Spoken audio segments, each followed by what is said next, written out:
Mesdames, Messieurs, bonjour. Vous êtes dans le 13h au Bénin. Voici le sommaire. Colloque national scientifique sur les enjeux publics de la gestion menstruelle, santé, justice et dignité et égalité de genre dédié à la promotion de la dignité menstruelle.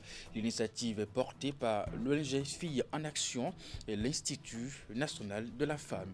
Ensuite, adhésion d'un groupe de jeunes militants démocrates au bloc républicain. La cérémonie est placée sous le parrainage de Dominique Atchaoué, leader du parti d'accueil dans la commune d'Aguaïzon. Elle a aussi été le cadre pour l'assistance réunie de marquer la désapprobation face aux événements survenus le 7 décembre dernier. Et puis enfin, troisième édition des Journées du livre de droit au cœur de cette nouvelle aventure livresque, la justice et la protection des droits humains. Le Centre de documentation et d'information juridique rallume ainsi le flambeau de la démocratisation du livre juridique. Voilà pour vous l'essentiel des titres dans cette édition. À nouveau bonjour et bienvenue si vous nous rejoignez. 4 jours justement pour discuter des enjeux publics de la gestion menstruelle, santé, justice, dignité et égalité de genre, dédié à la promotion de la dignité menstruelle. Ce colloque national scientifique est une initiative portée par l'ONG Filles en Action et l'Institut national de la femme. Sont également associés à ce rendez-vous plusieurs acteurs et partenaires techniques et financiers qui militent en faveur des femmes. Le point de la cérémonie d'ouverture dans ce reportage. Stigmatisation et discrimination, quelques mots qui illustrent la triste réalité à laquelle sont confrontées les filles et femmes en période de menstruation. Des mots auxquels l'ONG Filles en Action et l'Institut national de la femme disent non. Un refus qui se traduit ici par cette initiative dont l'ambition est de rendre à la femme la dignité qui lui est due. Son intitulé « Colloque national scientifique sur les enjeux publics de la gestion menstruelle, santé, justice, dignité, égalité de genre ». Pendant ces 4 jours de colloque, vous allez entendre ces mots revenir sans cesse. Honte, tabou, silence, stigmatisation. Et si nous les répétons, si nous les martelons, c'est parce qu'ils sont le cœur du problème. Et c'est précisément pour cela, mesdames et messieurs, que nous sommes ici. C'est un acte profondément politique, un acte résolument féministe. C'est refuser que nos corps soient des territoires de honte et des sources d'exclusion.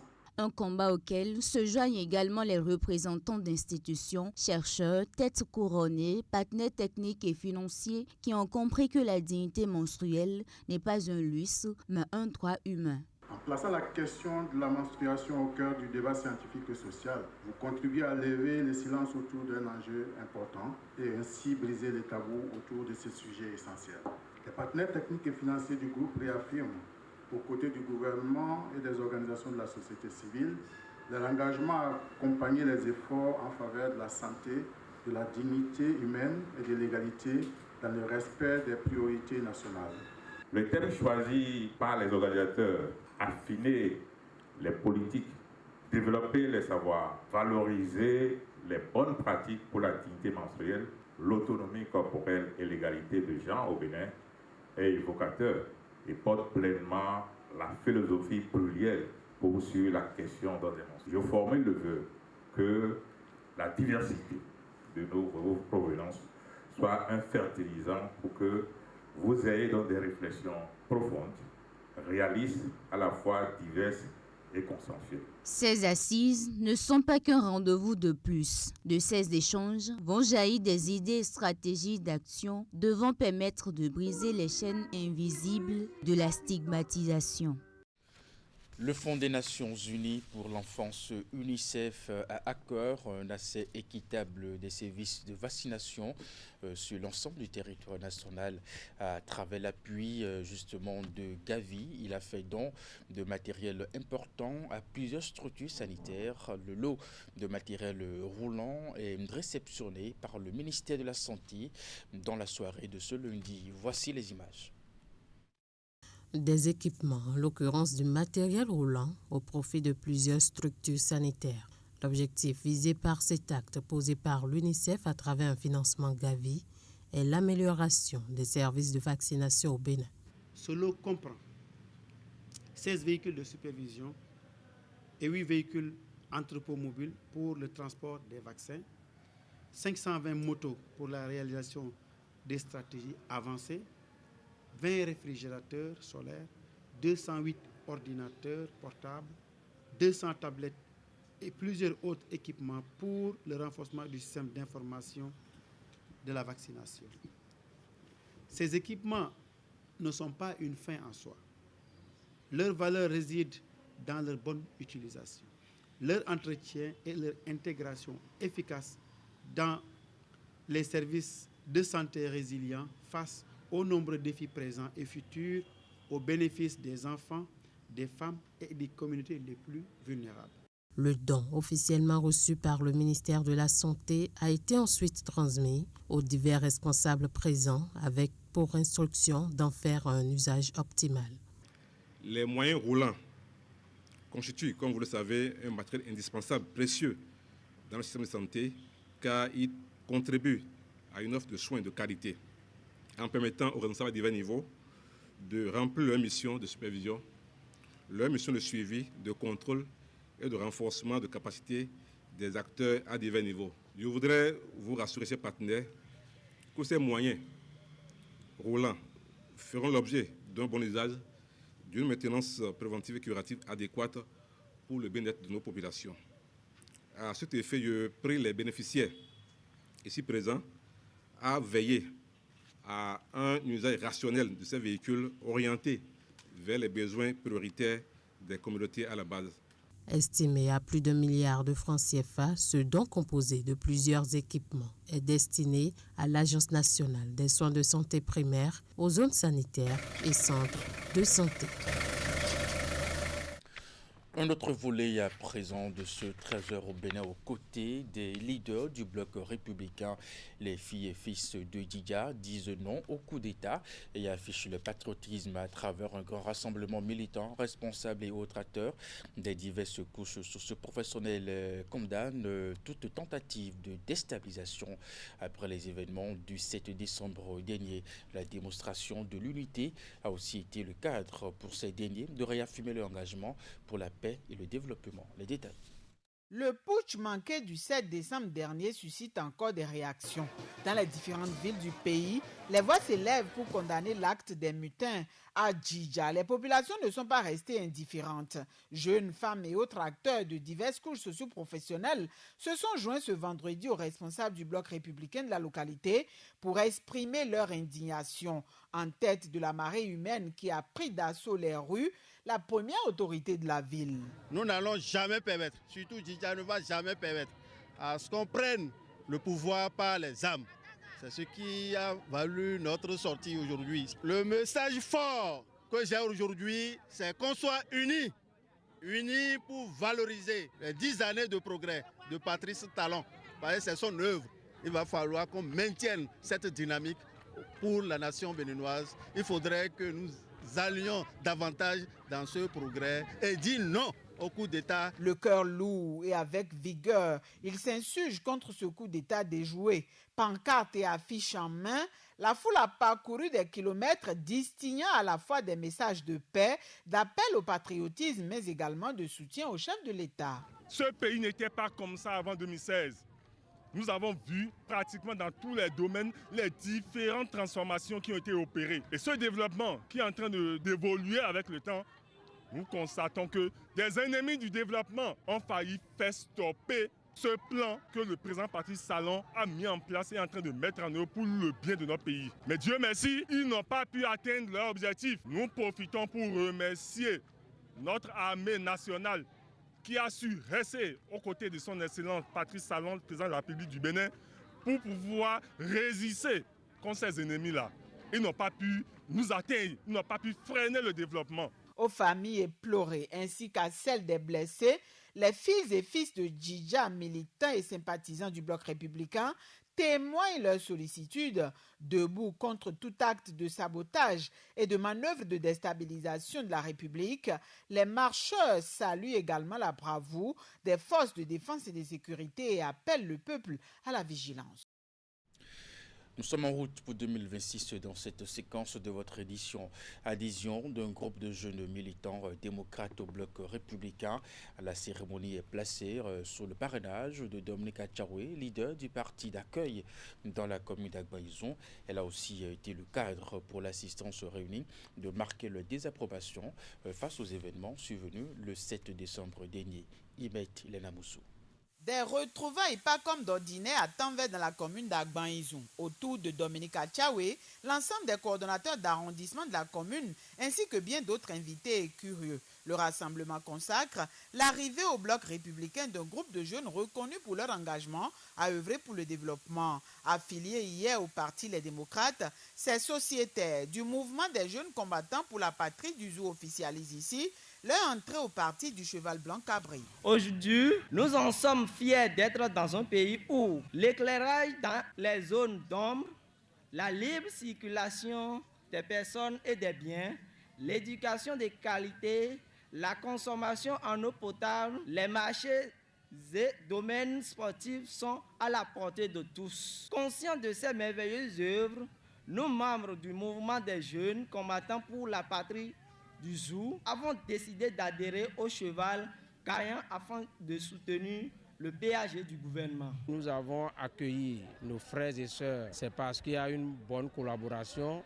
Et de deux, c'est parce que ces ex-membres du parti LD reconnaissent en la personne de l'honorable Dominique Atchaoué un leader, un bâtisseur. Faisant d'une pierre deux coups, l'assistance a saisi l'occasion pour donner sa position quant aux événements survenus le 7 décembre dernier. Pour tous, rien ne justifie cet acte antipatriotique perpétré par le groupe de soldats. Face à cette épreuve, la nation béninoise se doit de faire bloc. L'heure n'est ni au doute, ni à la division, mais à la discipline républicaine, à la cohésion nationale et à la mobilisation patriotique. C'est dans cet esprit que nous exprimons notre adhésion totale et résolue à l'autorité de l'État, notre soutien ferme à son Excellence Monsieur Patrice Talon, chef de l'État et chef suprême des armées, à son gouvernement ainsi qu'au peuple béninois uni derrière ces institutions légitimes. Tout en condamnant le putsch manqué,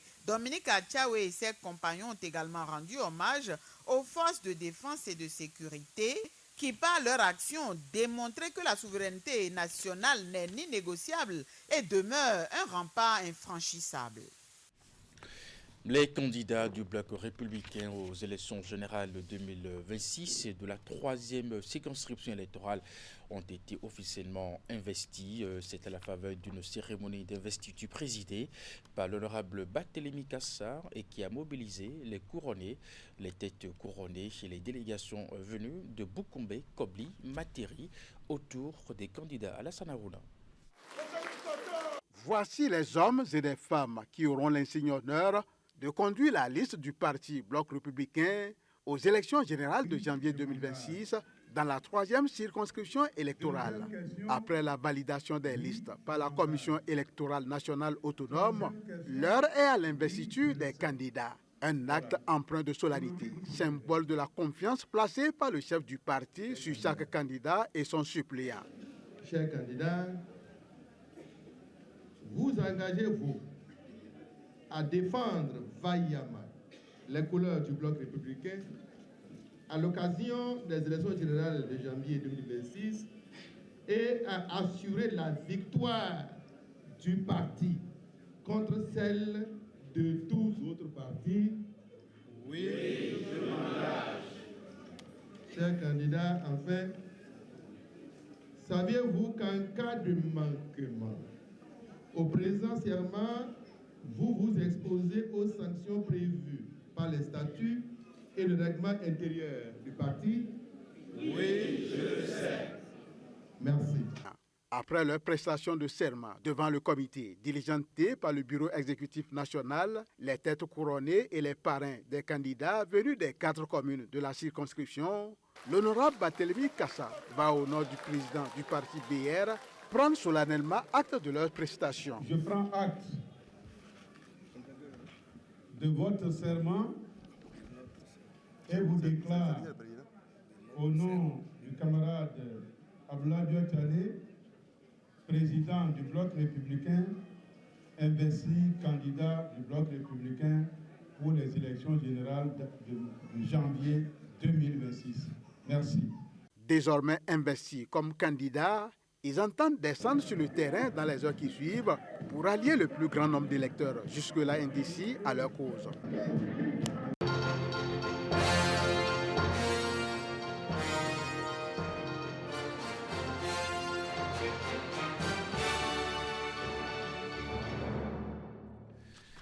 Dans la suite de cette édition, meilleure gouvernance des zones frontalières au Bénin, la BGF, l'agence béninoise de gestion intégrée des espaces frontaliers, plus que jamais déterminée. La preuve, cette structure étatique a organisé justement les mardis et mercredis à Parakou un atelier de formation des points focaux, suivi, évaluation sur le système d'information de gestion des espaces frontaliers. Un atelier qui s'est tenu à la préfecture de la cité d'Akobourou et qui vise à doter ces points focaux venus des communes des 4 départements du Nord, des notions nécessaires pour la collecte des données sur le terrain. La cérémonie d'ouverture, présidée et par le secrétaire général de la préfecture, a connu la présence du représentant du ministère de l'Intérieur. Voici le compte rendu. Mettre sur pied une base de données fiable, capable d'offrir une cartographie des espaces frontaliers quant aux différents investissements que doivent faire les pouvoirs publics, c'est tout le bien fondé du système d'information de gestion des espaces frontaliers Saint-Gif, et c'est aussi tout le sens de cet atelier de 2 jours. Les points focaux que vous êtes, nous avons jugé que vous soyez nos partenaires au niveau de ces communes pour relayer les informations afin de faciliter la prise de décision. Et c'est un plaisir pour nous quand on sait qu'aujourd'hui, la réforme de l'administration territoriale voudrait qu'on puisse capitaliser toutes les interventions avec ce qui vient de naître en remplacement du FADEC, à savoir le fonds d'investissement au niveau des communes. Cette plateforme se révèle donc comme un outil stratégique d'aide à la prise de décision. Et pour permettre au PF de mener à bien leur mission sur le terrain, la BJF a outillé chacun d'eux d'un ordinateur portatif. Un ordinateur doté de logiciels spécialement conçus pour la collecte, la saisie et l'enregistrement des données du système. Il s'agira pour ces points focaux de déterminer, de faire une certaine spatialisation, de définir tout ce qui a été fait au niveau de ces localités frontalières par la BGF, par le gouvernement et par les partenaires afin de faciliter, à l'aide de cette base de données, de permettre à nous, au niveau de la BGF, de faire une spatialisation de nos interventions, un outil d'aide à la décision et permettre vraiment d'atteindre les communautés qui puissent désormais avoir le sentiment d'appartenance à la nation. Cette initiative de la BJF s'inscrit dans la droite ligne des différentes politiques menées ces dernières années par le gouvernement pour resserrer le lien entre l'État et les populations des zones frontalières. Il s'agit donc d'un exercice qui revêt une importance capitale. Chers points focaux, je vous félicite pour votre nomination donc, au sein de cette plateforme. C'est une invite à plus d'engagement pour mieux gérer donc, nos espaces et offrir de meilleures conditions de vie socio-économiques, culturelles et environnementales à nos concitoyens et leur montrer effectivement que l'État est avec eux. Il faut dire que les participants sont venus entre autres des communes de Tchaourou, Basila, Malanville et Bokoumbe. Le même atelier sera organisé les 11 et 12 décembre à Dassazoumen afin de couvrir les 36 communes frontalières que compte le Bénin. Et pour finir cette édition, le Centre de documentation et d'information juridique rallume le flambeau de la démocratisation du livre juridique. L'entité basée à la Cour d'appel de Cotonou a en effet procédé ce mardi dans ses locaux à l'inauguration de la 3e édition des Journées du livre de droit. Au centre de cette nouvelle aventure livresque, la justice et la protection des droits humains. Le point de l'événement dans ce compte rendu. Le droit à l'information juridique, un levier pour l'accès à la justice et la protection des droits humains au Bénin. À travers ce thème conducteur de l'édition 2025 des Journées du livre de droit, le Centre de documentation et d'information juridique entend mettre au goût du jour son dispositif de promotion des ouvrages juridiques. L'effectivité des droits commence par la connaissance du droit. Dans un environnement juridique en constante évolution Il est impératif de renforcer les mécanismes de diffusion du droit, de moderniser les supports d'information et de développer des approches innovantes, inclusives et adaptées aux réalités sociales. Le représentant du garde des Sceaux lance un appel à la génération émergente qu'il considère comme la cible première de ce programme. Je voudrais ici encourager particulièrement la jeunesse, les élèves et étudiants à saisir cette opportunité pour nourrir leur curiosité intellectuelle, développer leur esprit critique et renforcer leur engagement citoyen. Les allocutions protocolaires sont suivies de la visite du mini-marché du livre installé pour l'occasion. La première communication de la journée a été présentée sur le thème « Lire, comprendre et exercer ses droits, le rôle du livre, du numérique et des bibliothèques juridiques dans la citoyenneté et l'état de droit ». Du 16 au 18 décembre, les journées du livre de droit 2025, c'est des cafés juridiques, des ateliers thématiques et des espaces d'échange avec la jeunesse. C'est la fin de cette édition. Merci de l'avoir suivi, de votre fidélité à nos programmes. À 16h, c'est votre bulletin d'information 19h30, la grande édition de la soirée. Juste après, votre émission L'Info continue. Portez-vous bien et à très bientôt.